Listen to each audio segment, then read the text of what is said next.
conceito pedagógico de projetos é um conceito extremamente simples.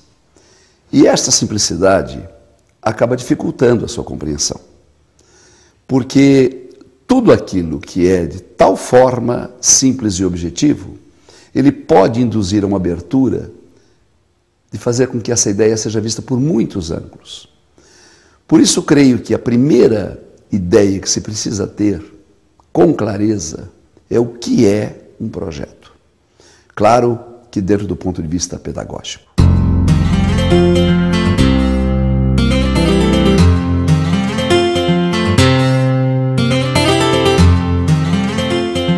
Porque a palavra projeto se abre para diferentes perspectivas.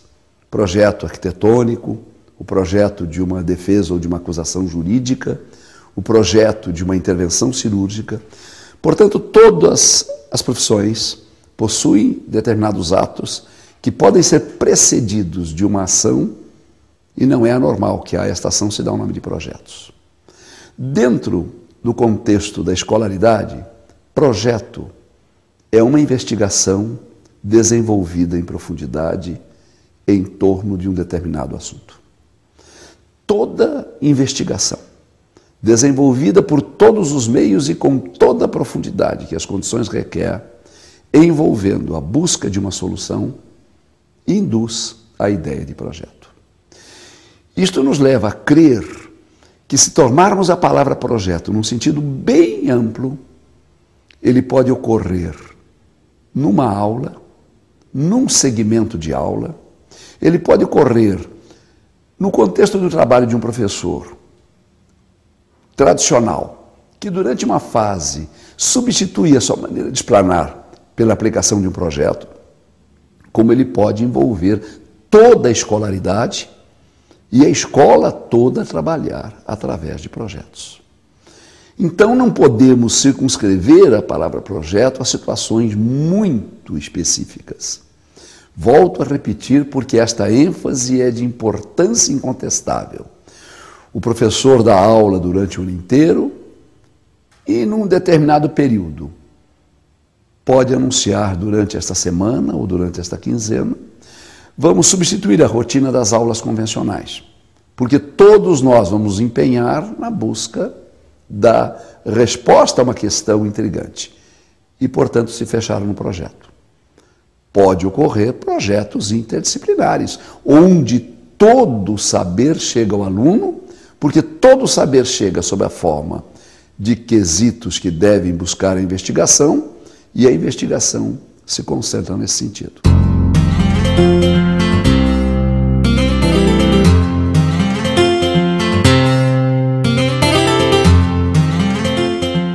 Por que trabalhar com projetos? E eu poderia, entre muitas referências que pudesse buscar para consolidar essa resposta, dizer que existe no mundo poucas escolas que constituem referências internacionais.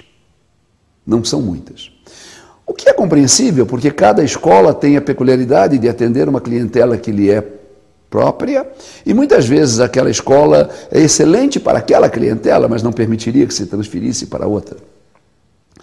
Mas grande parte das escolas que são referências mundiais pela qualidade do trabalho que se desenvolve, trabalham com projetos.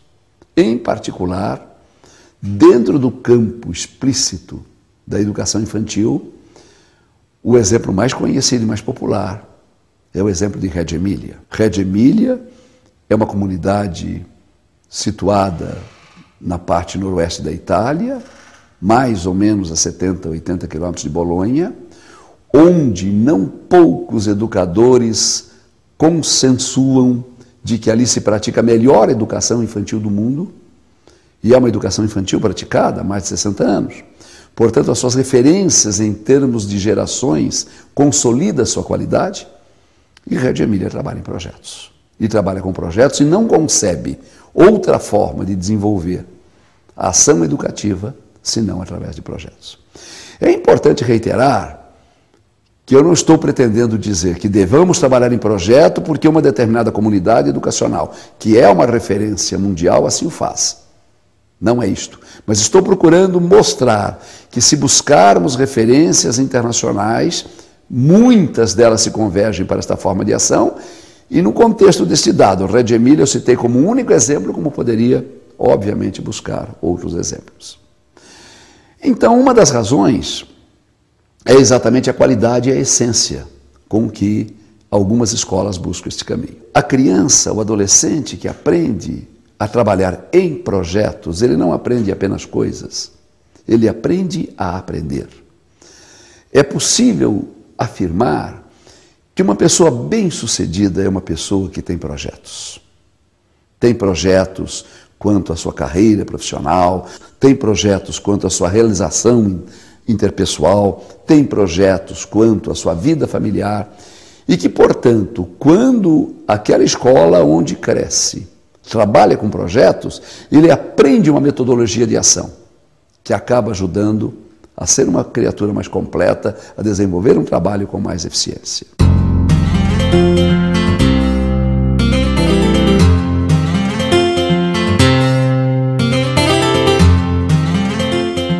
O tráfego do saber no projeto é sempre efêmero, porque uma investigação em profundidade sobre um tema não mata a resposta sobre esse tema. Envolve outros níveis de profundidade. E enquanto uma escola que não trabalha em projetos pode trabalhar com saberes que não são perenes, que saberes que são efêmeros. Por exemplo, trabalhar a Guerra Fria há 20 anos atrás era um imperativo absolutamente imprescindível nas ciências humanas, tanto na educação do ensino fundamental como no ensino médio. Hoje, a Guerra Fria é apenas uma referência histórica, o mundo perdeu aquele seu contexto de envolvimento que o caracterizava como sendo um mundo do dólar e um mundo do rublo, que foi numa certa época. Então, enquanto as escolas que trabalham saberes podem sentir a perenidade destes saberes, o projeto não, porque como projeto envolve mais a compreensão do aluno em uma metodologia de ação diante do desafio, do que propriamente o acúmulo de conhecimentos, isto envolve esse tipo de perenidade. Por tudo isso se conclui que é muito importante ao professor aprender a trabalhar projetos.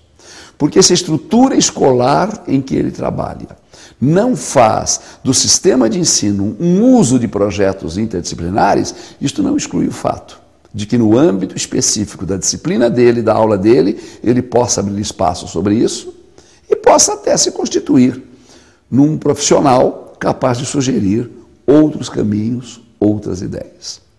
Por isso, creio que tão importante quanto conceituar projetos do que justificar a experiência com projeto é responder à questão: como trabalhar projetos?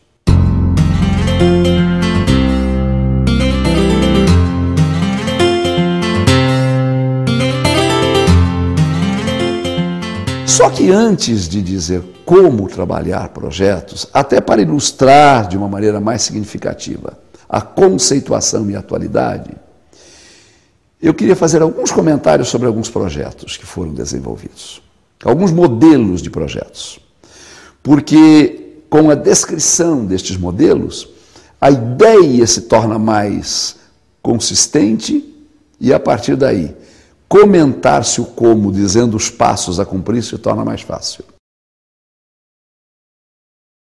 Me lembro que há muitos anos atrás dava aula para uma escola particular de São Paulo que atendia alunos de uma classe média alta. E fazia parte dos conteúdos que eu deveria desenvolver o tema segregação. Eu deveria trabalhar com os alunos o fenômeno mundial da segregação, fazendo até estudos de caso, segregamos ou não segregamos nossas minorias. O negro nos Estados Unidos, naquela época, se questionava muito a liberdade racial, é segregado ou não é segregado. A África do Sul era um país ensandecida pelo apartheid. Nos Estados Unidos, a Ku Klux Klan fazia muito movimento. Então, o tema segregação era um tema muito presente nas ciências humanas. E fazia parte do meu trabalho com esses alunos, 15, 16 anos, trabalhar a segregação. E eu fiquei muito preocupado porque senti que, pertencendo a uma classe média alta, vivendo uma vida extremamente consumista, excepcionalmente diferenciado da maior parte dos brasileiros, os meus alunos poderiam discorrer sobre a segregação, poderiam citar exemplos de segregação, mas jamais poderiam senti-las. E pensei que a única forma que eu teria para fazê-los sentir a segregação era desenvolver um projeto. E assim iniciei com as turmas que seria hoje alunos do início do ensino médio, na época, primeiro ano colegial, um projeto a que eu dei o nome Uma Fita de Cor Laranja. Em poucas palavras, sintetizando, o projeto se caracterizava dessa forma. Quando trabalhava o tema segregação, num dia, disse a uma das classes: eu tenho aqui comigo um rolo de uma fita cor laranja. Eu queria verificar se alguns de vocês aceitariam a incumbência de se tornarem voluntários para amarrar esta fita na testa e mantê-la amarrada durante uma semana. E queria pedir a todos os demais alunos da classe que não fossem vestir a fita, que não comentassem o porquê desta atividade, porque ninguém na escola, nem a direção, nem as outras classes, nem os professores, sabem o porquê da fita. Porque o meu propósito é investigar que tipo de reação aparecer em ambientes diferentes com um adereço não comum pode provocar. Os alunos, como de praxe nessa idade, se empolgaram. Reiterei a importância de que todos participavam, porque alguns iam ter a fita na testa, mas todos os outros, certamente interrogados por outros, deveriam apenas mencionar que aquele era um projeto e que, portanto, não poderiam entrar em detalhes a não ser quando o mesmo se concluísse. E isso posto, escolhi entre os voluntários que se propuseram aqueles que poderiam vestir a fita. Alguns alunos a colocaram. E ficamos aguardando as reações que isso poderia provocar. Todos perceberam a sua ação cúmplice. Não poderiam contar a ninguém por que alguns de seus colegas estavam com fitas de cor laranja. Bom, a reação que isto provocou foi absolutamente surpreendente e extremamente chocante. E não demorou a ocorrer. Terminada a minha aula, um determinado professor me substituiu. Ao olhar a sala e perceber que alguns alunos e alunas tinham uma fita presa na testa, não os advertiu para que tirassem, porque se o fizessem, estavam instruídos para tirar. Eles não deveriam contar o porquê, mas não poderiam estar expostos a agressões recusando tirar. Mas não pediu. Sentou-se, fez a chamada, como de praxe, após a mesma, colocou no canto da lousa um exercício. A classe, pela sua rotina de ação, sabia que deveria fazê-lo e percebeu que o exercício era muito além do nível da classe. E quando se insurgiram, ele os acalmou. Não, esse exercício não é para todos, como sempre. Existe aqui nas classes homossexuais masculinos e femininos que vieram vestidos com fita cor de laranja, e somente eles deverão fazer os exercícios. E vale para a nota. Sem nenhum exagero, talvez tenha sido a menor das agressões que sofreram. A partir daí, nos ambientes que frequentavam, vinha primeiro uma pergunta envolvida com a graça do humorismo. Por que essa fita? E quando os alunos devidamente instruídos diziam: "Isso é um projeto que estamos desenvolvendo, dentro de uma semana falaremos", começavam a surgir tapas, agressões, proibições, apelidos, de uma tal intensidade que no terceiro dia eu senti que o clima de leveza que os alunos portavam a assumir o compromisso se transformava num clima de extrema tensão. No quarto dia, Quando cheguei na escola, havia um aviso de que deveria procurar o diretor. Também ele não sabia desta atividade. Ao entrar na sala dele, foi peremptório. Eu não sei o porquê desta aventura de fitas, mas mandei que os alunos tirassem, porque o pessoal do terceiro ano colegial havia combinado organizar uma sessão de humilhação e espancamento dos alunos que estavam com fita. Como isso chegou à minha informação? Eu mandei tirar. Foi possível fazer um trabalho muito interessante, porque com a ordem do diretor, as fitas foram tiradas. Mas aquele que é segregado pela sua cor não pode tirá-la. Aquele que é segregado pelo seu corpo, que não obedece aos padrões estéticos, não pode tirá-lo. Aquele que incomoda pela sua cadeira, não pode jogá-la para fora.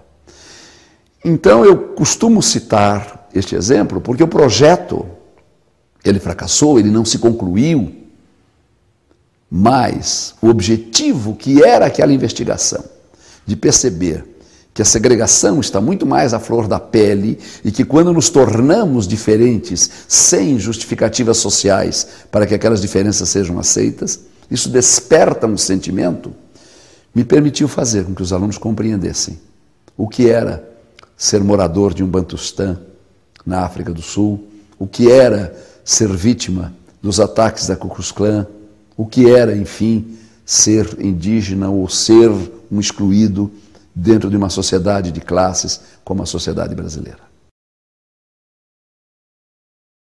Um outro projeto que presenciei, de uma extrema simplicidade, mas nem por isso de uma grande riqueza, foi numa escola municipal de Minas Gerais.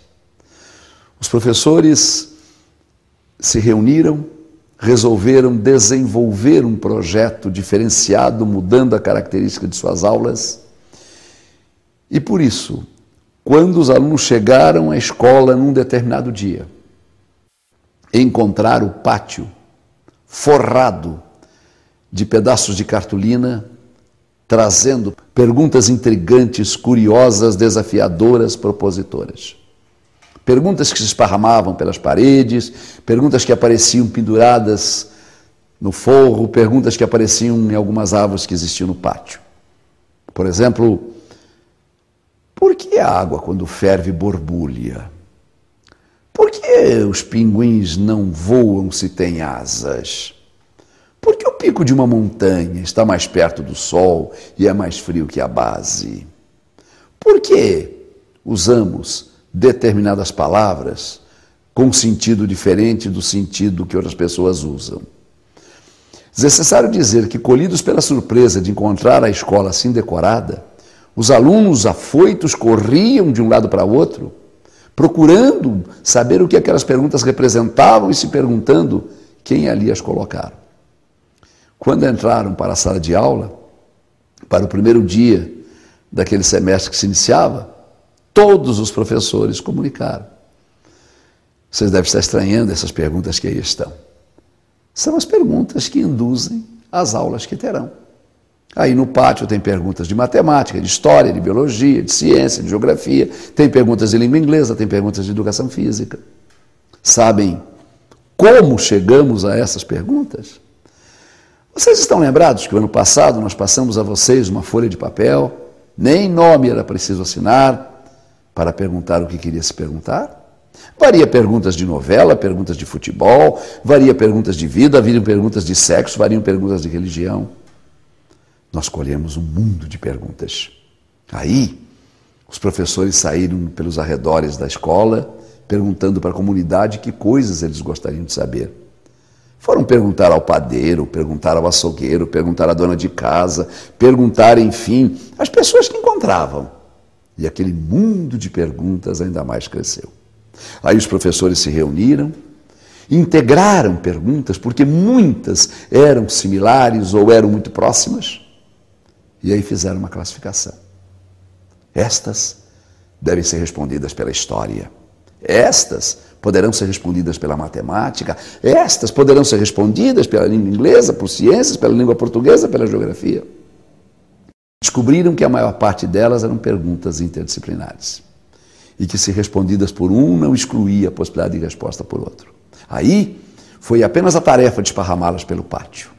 Agora, você está tendo aula comigo aqui, o inspetor de alunos está recorrendo o pátio, tirando todas as perguntas. Quando você sair, nenhuma delas estará no lugar em que esteve. Mas presta atenção, porque cada aula estará respondendo uma ou algumas perguntas. Quando você sair de uma determinada aula, se interrogue. Será que o que esta aula respondeu estava fixado na portaria ou era aquela pergunta da jabuticabeira? Será que aquela pergunta que por acaso estava aqui na sala foi a pergunta que o professor de educação física ajudou para ilustrar? Ou será que foi o professor de matemática? E não se surpreendam se amanhã, quando por acaso forem à padaria ou açougue, o comerciante lhe perguntar alguma coisa que a escola poderia responder. E durante 6 meses, todas as disciplinas se convergiam para responder perguntas e dessa forma desenvolver esses conteúdos. Reggio Emília, por exemplo, desenvolve projetos sobre tudo é uma bola. E neste projeto as crianças se envolvem para conhecer tudo sobre bolas, desde bolas que trazem bolas de futebol, bolas de ping-pong, bolas de algodão, balas com forma de bolas, e pesquisando em profundidade tudo sobre bolas, aprendem que as bolas rolam e a contribuição da matemática está presente, aprendem que a Terra é uma bola e a contribuição da geografia se apresenta, aprendam que esta bola chamada Terra teve outras formas em outros momentos e a história se propõe, aprendem que as células não deixam de ter formas também modificadas de bolas e, portanto, a interdisciplinaridade se integra na busca daquele contexto que envolve a ideia do projeto. Ora, apresentado as ideias de alguns tipos de projeto, cabe discutir qual a diferença do papel do aluno e do papel do professor quando trabalha com projetos ou quando trabalha de uma maneira convencional.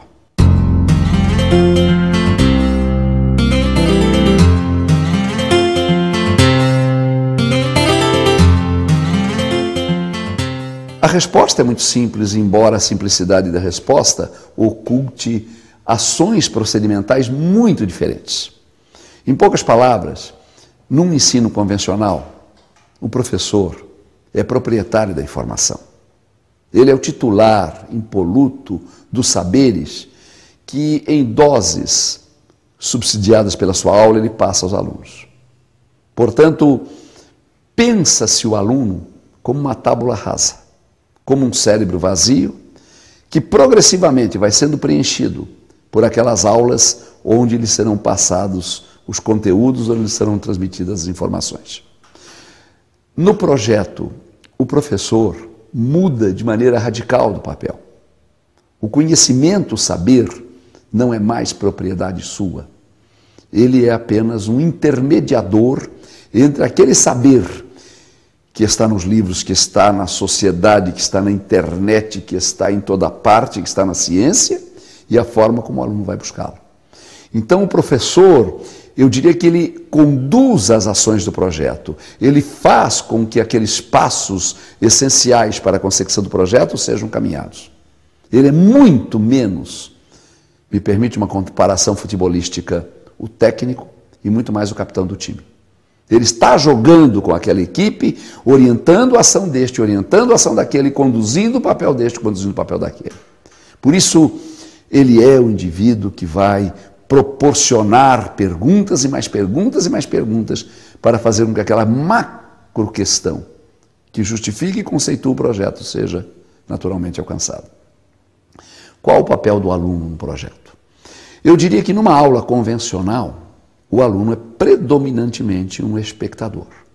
Ele é aquele a quem compete colecionar as informações passadas pelo professor, eventualmente memorizá-las e depois dizê-las na prova.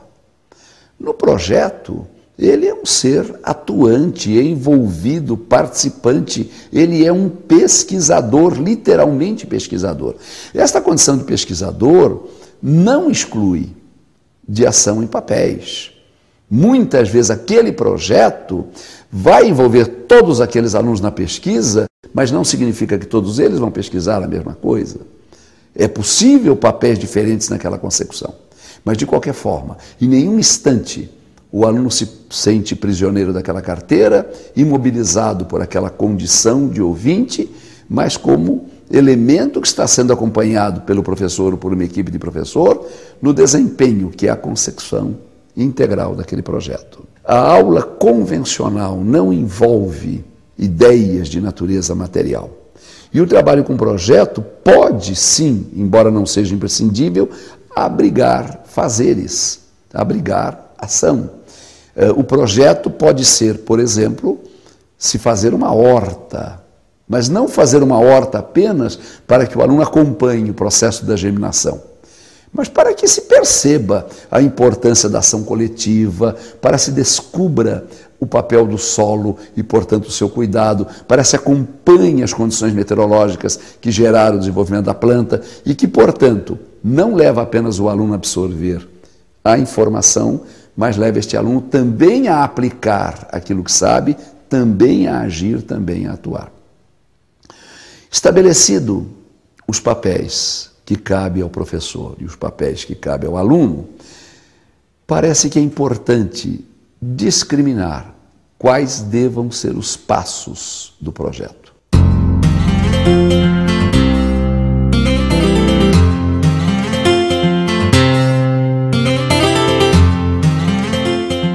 Eu costumo elencar 10 passos essenciais, mas antecipo-os de que essa quantidade é meramente circunstancial. Eu creio que fica mais fácil explicá-los descendo a minúcias, descendo a detalhes.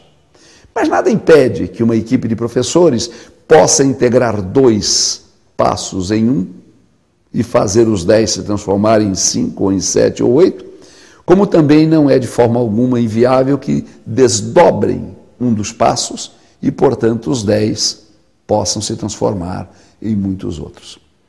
Então, no contexto desta colocação, eu vou mencionar os 10 passos e, desta vez, a ordem com que eu vou apresentá-los é uma ordem que mais ou menos deve ser seguida. Não há aquele rigor cartesiano, mas eu não estou falando de 10 propostas cuja ordem é relevante na apresentação. Porque todo projeto é uma escada. E a ordem de posição do degrau é muito significativa para que nós possamos transpor. Qual o primeiro passo para a concepção do projeto? Indiscutivelmente o objetivo. Indiscutivelmente o porquê, a razão, a essência daquele projeto. Aquele projeto porque uma outra comunidade o fez? Aquele projeto porque provavelmente se tem uma reunião com pais e se quer alguma coisa nesta reunião a apresentar? Aquele projeto porque a escola vai organizar uma feira de ciências, ou uma feira de geografia, ou uma feira interdisciplinar, ou uma feira cultural e quer ter produtos ou verbais ou físicos para apresentar? Não importa. Mas o objetivo é o ponto central. E o objetivo não como palavras mortas, não como discriminação de itens, mas com aquela busca crucial da essencialidade da qual deve fazer parte em sua elaboração. Não apenas o professor, mas também o aluno. E, se possível, melhor ainda, toda a comunidade escolar. Mas por que não, às vezes, dizer, olha, nós estamos organizando um projeto com tal finalidade e queremos saber se os pais, se os seguranças, se os coordenadores, se os vizinhos podem contribuir com alguma ideia para que se torne clara o objetivo crucial do projeto. Por isso que a essência é o objetivo.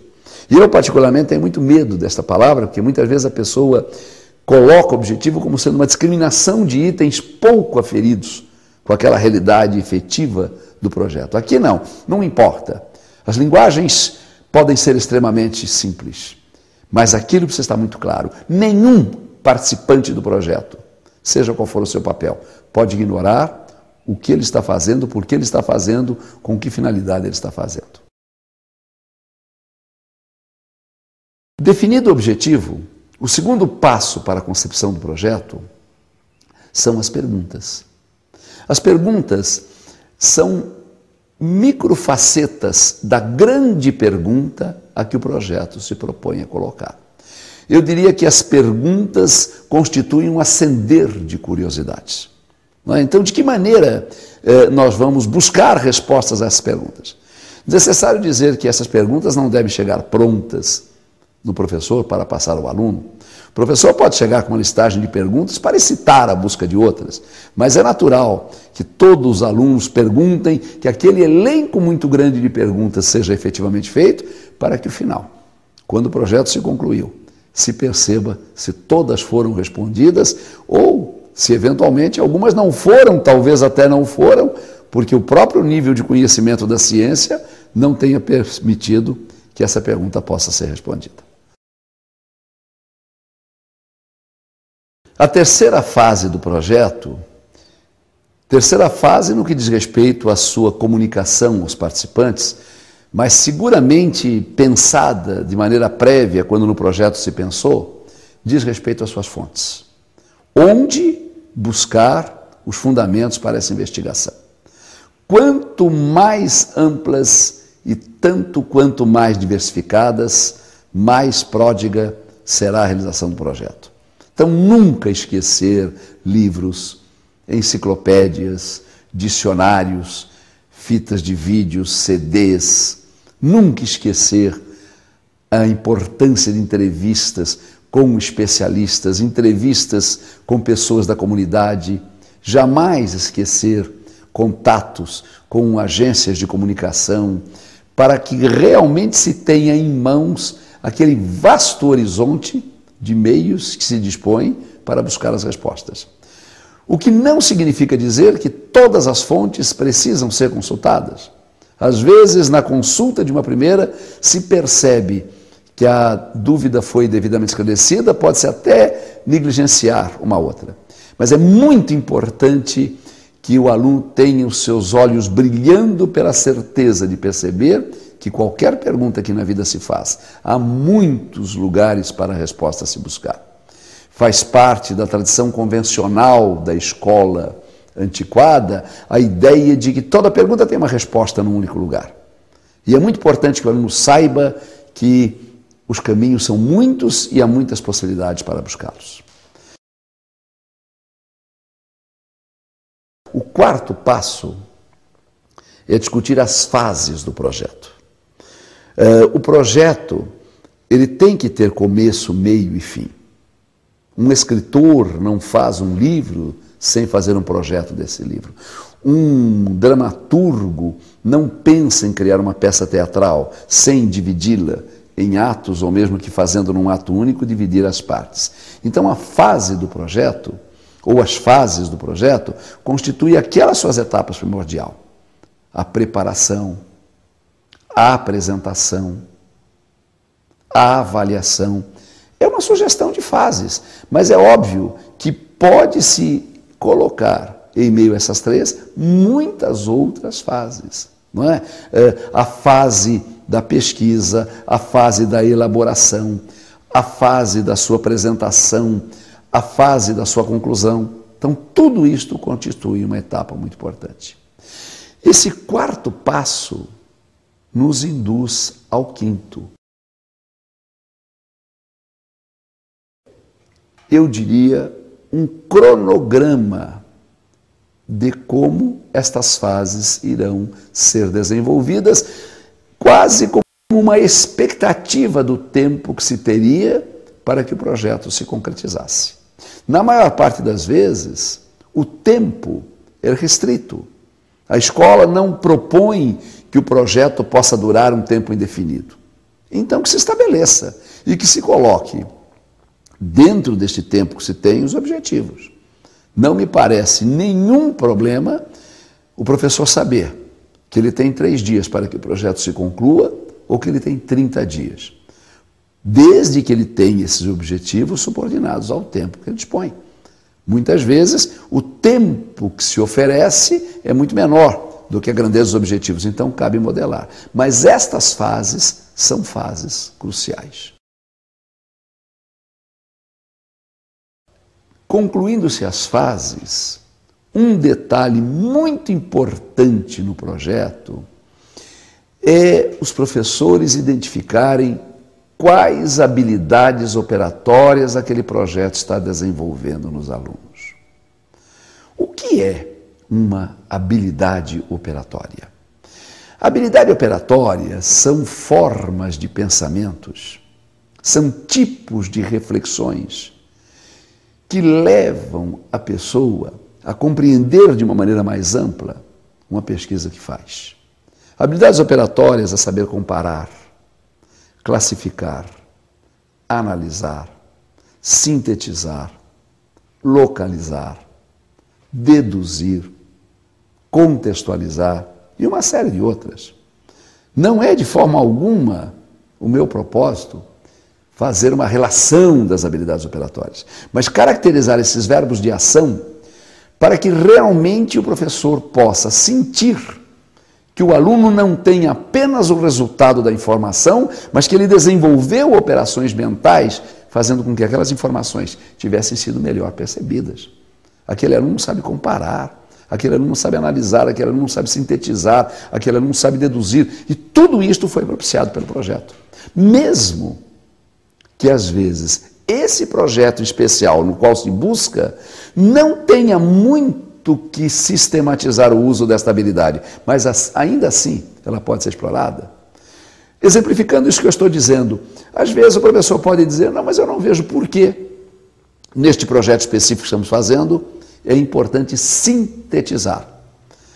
Mas o professor deve ter em mente que o aluno aprende a fazer projetos para fazer os seus projetos de vida, para viver em função de projetos. E que, às vezes, esta habilidade operatória negligenciada, particularmente neste projeto, pode ser importante para que ele aprenda num outro. Porque o grande objetivo que perpassa isto é que amanhã ou depois aquela criança, por exemplo, em casa, possa até dizer, pois é, mamãe, você fez uma comida tão gostosa, se a senhora quiser eu posso desenvolver um projeto de pesquisa culinária para ajudá-la. Então, repare, esta criança, sem nem saber, está dizendo para a mãe, eu tenho uma metodologia científica. Não é relevante que ele saiba usar essas palavras. Não é relevante que a gente faça configurações entre o projeto e a metodologia científica, que, em última análise, nada mais são do que passos de um projeto. Mas é importante que ele perceba a amplitude dessa significação. A etapa seguinte do projeto, depois da definição das fases, é verificar quais as ideias principais este projeto vai caracterizar o processo de aprendizagem do aluno.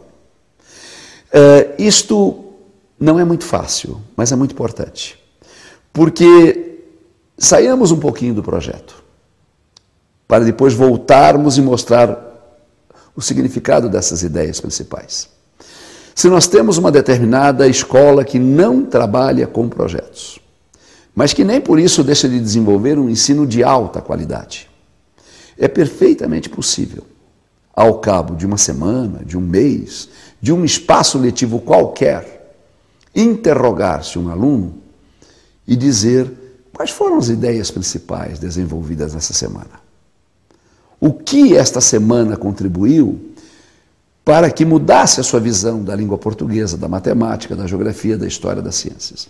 Então, da mesma maneira como uma escola convencional permite o resgate de ideias principais que marcaram aquele dia, que marcaram aquela semana, que marcaram aquele mês, eventualmente até que puderam marcar aquele ano letivo, é importante que não venhamos omitir este aspecto do projeto.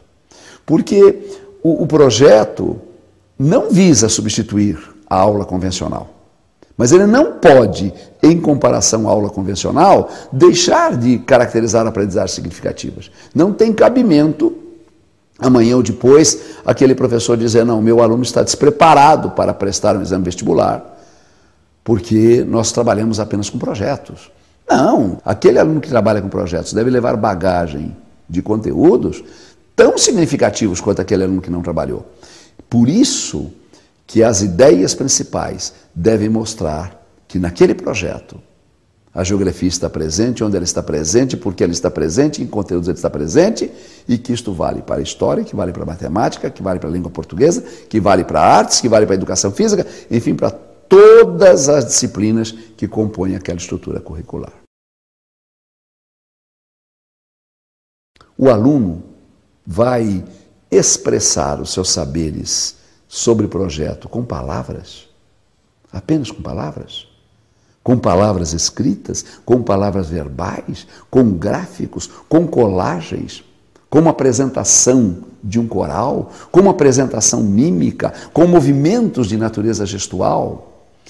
Então, a etapa das linguagens, eu diria que seria aquela maravilhosa etapa onde todas as inteligências dos alunos passassem a ser suscitadas naquele contexto de uma apresentação. O que o nosso projeto trabalhou linguisticamente, o que o nosso projeto desenvolveu quanto às competências lógico-matemáticas, quais foram as habilidades desenvolvidas do ponto de vista mecânico, motor no nosso projeto, houve no nosso projeto alguma vinculação com a sonoridade, com a musicalidade, houve vinculações com a natureza, com o ambientalismo, com a ecologia, houve relações intrapessoais, interpessoais, existenciais, e tudo isso se expressa nesse sentido da linguagem. O passo seguinte do projeto é aquele que mais significativamente envolve o aluno. É o passo da contextualização. O que significa a contextualização? Trazer o projeto para o contexto do aluno. O aluno, quando participa de um projeto, não apenas aprende a fazer projetos, mas ele aprende a se valer daqueles saberes que o projeto lhe trouxe na vida que ele tem. E neste sentido, é muito importante que ele faça depoimentos e que o projeto abrigue esses depoimentos.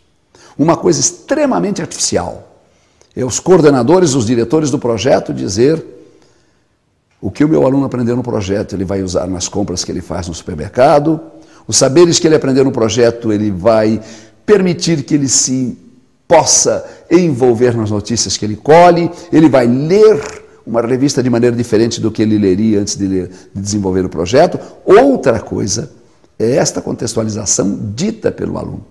Claro que quem vai estimular é o professor, mas quem vai buscar esta contextualização realmente é o aluno. Portanto, contextualizar é fazer com que o aluno perceba que ele não está aprendendo a trabalhar em projetos porque aquilo faz parte de um apêndice da sua vida acadêmica, mas porque aquilo tem validade para ele, até quem sabe, no campeonato de botão que ele vai resolver organizar. E que ele organizará a tabela porque ele tem uma certa perspicácia na compreensão do projeto e, portanto, na definição daqueles princípios. Por isso, este passo é um passo muito importante.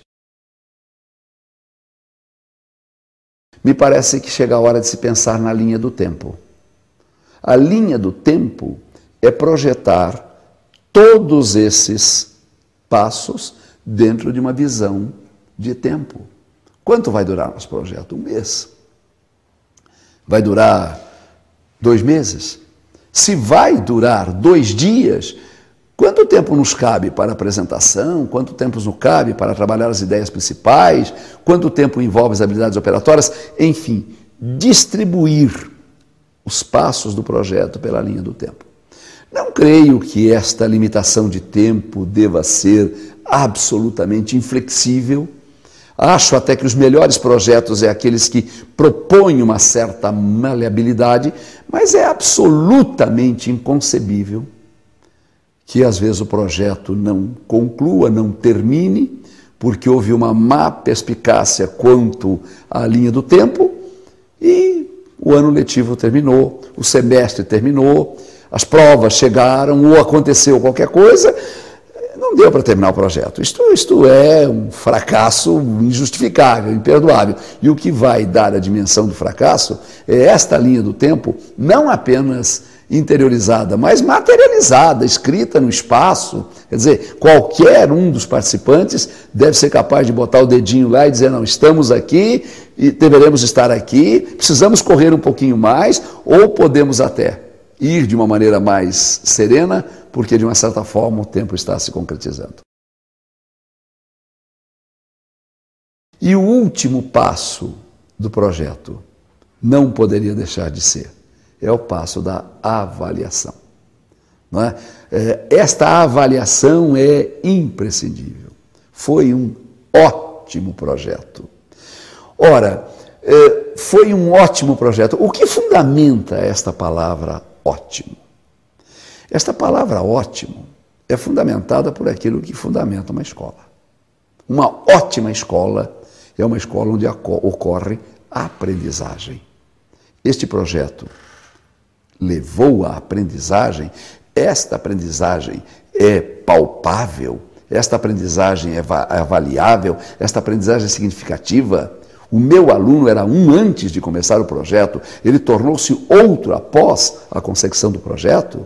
Então, esta avaliação está muito além de uma eventual apresentação do projeto aos pais, numa noite de solenidade escolar, onde os pais, às vezes, encantados pela participação dos seus filhos, aplaudem, mas ninguém é capaz de dizer o que seria do aluno se o projeto não tivesse sido feito e, portanto, até que ponto realmente ele galgou aqueles caminhos de uma verdadeira aprendizagem. Eu reitero que a finalidade de toda a escola, da educação infantil ao ensino superior, é se constituir num centro epistemológico, num lugar onde se aprende a aprender, num espaço onde se aprende a pensar, num centro social, num espaço provocador de solidariedade, estimulador de relações interpessoais, configurador de sentir o outro em si, sentindo-se no outro. E o terceiro objetivo, o terceiro papel de uma escola, é ser um lugar onde se acordam competências para o trabalho, para a ação, para pensar no agir. E me parece que estes paradigmas devam ser aqueles que vão avaliar o projeto. O aluno aprendeu, o aluno sabe fazer um projeto, o aluno sabe buscar fontes, sabe ter referências, sabe elaborar objetivos, sabe desenvolver habilidades operatórias, sabe diversificar a linguagem para uma apresentação. Muito bem, o objetivo epistemológico está cumprido. Esse projeto contribuiu para melhorar as relações interpessoais? O aluno sentiu a magia da solidariedade? Magia esta que não existe naquela escola convencional, onde alunos colocados um atrás do outro são excitados pelas notas a competir, mas não a se solidarizar. O projeto abre campo para a solidariedade, mas essa solidariedade foi percebida, foi instigada, foi provocada. O professor soube mostrar que mesmo alunos de idades diferentes e de saberes diferentes têm contribuições expressivas a dar, que o projeto não é prerrogativa daquele mais intelectualizado, mas é uma ação coletiva, onde todos se incorporaram para aquela meta. E, finalmente, será que o aluno aprendeu a fazer? Será que ele desenvolveu as competências para a ação? E, portanto, após terminar o projeto, ele sabe apresentar uma visão sistêmica sobre o todo, ele sabe, enfim, argumentar, ele se sentiu antenado, ele sabe o que é fazer uma pesquisa, ele sabe socializar. Aí sim, mesmo que a apresentação para os pais não seja reverenciada com a beleza incomensurável, o professor tem a certeza de que ele fez um grande trabalho e de que o aluno não seria o aluno que é se não fosse a sua intervenção e o seu papel na consecução desses objetivos.